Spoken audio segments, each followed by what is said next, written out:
The world has ended before, not with fire, but with debt. These are the 3 times in history the world economy died, and almost no one remembers. Moments when speculation and fantasy and runaway optimism swelled to such insane proportions that global financial systems imploded on themselves like dying stars, leaving behind broken families, shuttered banks, collapsed empires, and a scar on the world economy so deep that later historians quietly admitted these meltdowns were bigger, longer, or more destructive than even the Great Depression, and it all begins in the year 1825. In a London that believed it had discovered a new world of infinite riches, a London electrified by stories drifting across the Atlantic of newly born nations in South America. Places like Gran Colombia, Peru, Chile, and the mysterious land called Poyais, lands painted as gold-soaked frontiers where mountains were filled with silver and rivers rolled with opportunities,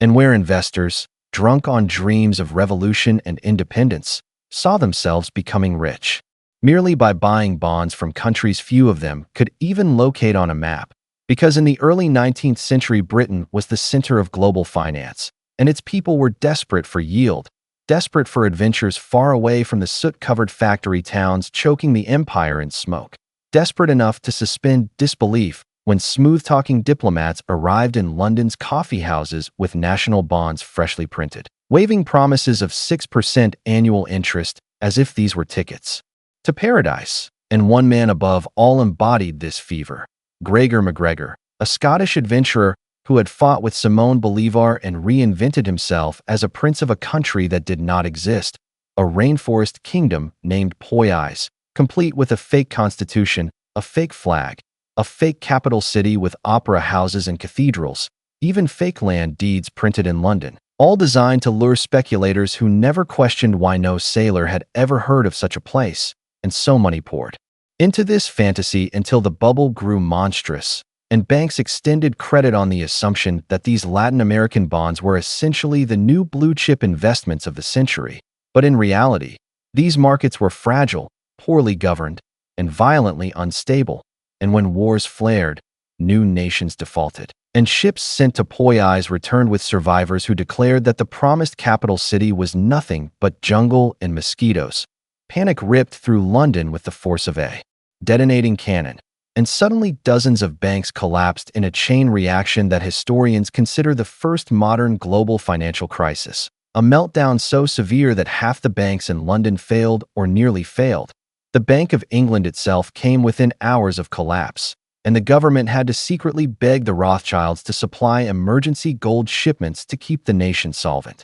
And the resulting recession was so deep that factories closed, credit disappeared, international trade froze, and thousands fell into poverty. And yet the most astonishing thing is that almost no one today remembers the panic of 1825, despite the fact that it was larger in scale and global reach than any crisis before it. But history was not finished delivering warnings, because just 48 years later the world would experience something far worse. Something so enormous that economists later admitted it made the Great Depression look small by comparison, and this next disaster began not with fantasies of tropical empires, but with the cold steel and steam of industrialization. Because by the 1870s, railroads were the most spectacular investment mania the world had ever seen, with tracks being laid across continents at insane speeds and financiers dreaming of connecting cities, nations, and entire civilizations through an expanding web of iron. And Europe, especially Germany and Austria-Hungary, was exploding with optimism after the unification of Germany in 1871, an event that flooded the continent with newly minted fortunes, reparations, and industrial ambitions. And so investors began pouring money into railroads, steel mills, factories, and giant corporate conglomerates, convinced that economic growth had become a permanent condition of modern life. But beneath this glittering dream was a fragile foundation built on cheap credit, corruption, and wildly inflated expectations. And when an Austrian bank called Kreditanstalt collapsed in Vienna in May 1873, the beating heart of Central European finance, the shockwave cascaded across the entire world economy, triggering what economists later named the Long Depression, a downturn that lasted not 1 year, not 5 years, but 23 years, making it the longest and one of the deepest economic depressions in modern history. And the meltdown spread like a financial plague across continents as the New York Stock Exchange crashed in September 1873, closing for 10 full days while banks, railroads, and big industrial firms toppled one after another. And millions of workers in Europe and America lost their jobs as factories locked their doors and railroads halted construction. And the price of everything, food, metals, wages, land, fell year after year in a suffocating deflationary cycle that crushed farmers, entrepreneurs, and workers alike. While Wall Street bankers and London financiers scrambled to survive by consolidating power, forming massive corporate trusts, and squeezing labor too. The breaking point, which ignited waves of protests, riots, and strikes from Berlin to Chicago. And yet the truly bizarre part is that the Long Depression became a kind of economic background radiation, so prolonged that people eventually forgot it had a beginning, and for decades historians did not even agree on whether it counted as a single catastrophe or an era-spanning global stagnation. But what matters is that its magnitude, the depth of unemployment, the scale of bankruptcies, the collapse in prices, in many ways exceeded the Great Depression of the 1930s, and still the world marched forward, convinced once again that the darkest days were behind it. Yet history was preparing one final lesson, one last forgotten disaster. A crisis so dramatic that it nearly destroyed the United States before the country had even finished assembling the pieces of its modern financial system. And this last event, the Panic of 1907, began in the shadows of New York's Gilded Age, a period of immense inequality when tycoons like J.P. Morgan, Rockefeller, and Carnegie towered over American society like titans, men who commanded fortunes so vast they could move markets with a whisper. And into this world stepped a group of ambitious traders who tried to corner the stock of a company called United Copper, believing that with enough borrowed money and a few well-placed rumors they could manipulate the price, crush the short sellers, and walk away fabulously wealthy. But the scheme backfired catastrophically when the price collapsed instead, triggering a crisis of confidence that jumped from United Copper to the brokerage houses connected to it, and then to banks associated with those brokers, and then to trust companies, a type of quasi-bank that held massive public deposits but lacked proper regulation. And when depositors saw headlines suggesting that one trust company was in trouble, panic spread instantly as crowds formed outside bank doors demanding their money back, leading to spiraling bank runs that threatened to bring down the entire U.S. financial system in a matter of days. And with no central bank and no government rescue mechanism, the only person with enough credibility and cash to stop the collapse was J.P. Morgan himself, a private citizen who locked the nation's top bankers inside his library, refused to let them leave until they pledged tens of millions of dollars to stabilize the system, and personally orchestrated the rescue of the New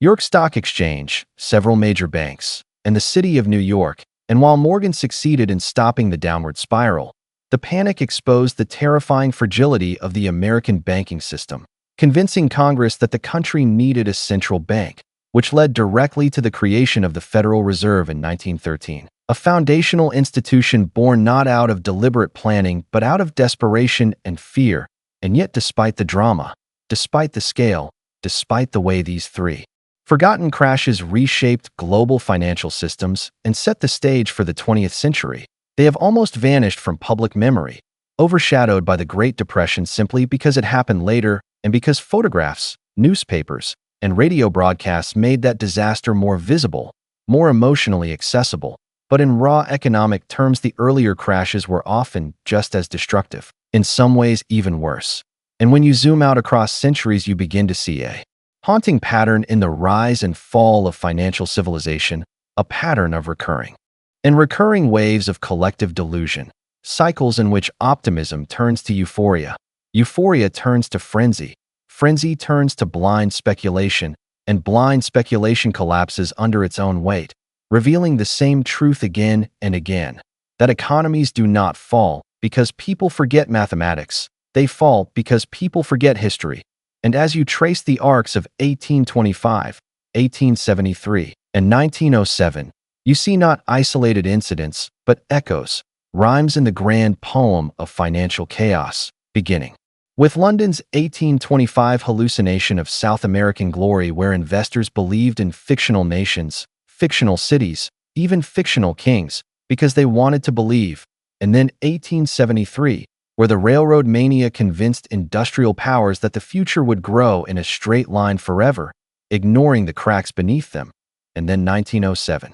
where a handful of reckless speculators nearly toppled the world's most powerful economy, with nothing more than borrowed money and overconfidence. And the terrifying part is that every major crisis since 1929, 1987, 1997, 2000, 2008 carries DNA from these forgotten ancestors, as if financial markets are haunted by ghosts mankind keeps refusing to exorcise. For the panic of 1825 taught the world that globalization cuts both ways, that euphoria thousands of miles away can destroy banks at home, that the hunger for yield can blind nations to lies so blatant they would be comedic if they weren't catastrophic, and the panic of 1873 proved that. Industrial growth is not a straight line, but a boom and bust cycle shaped by credit, psychology, and political upheaval, and that economies can remain sick for decades even after the sickening begins. And the panic of 1907 demonstrated with relentless clarity that trust itself is the currency underpinning all financial systems.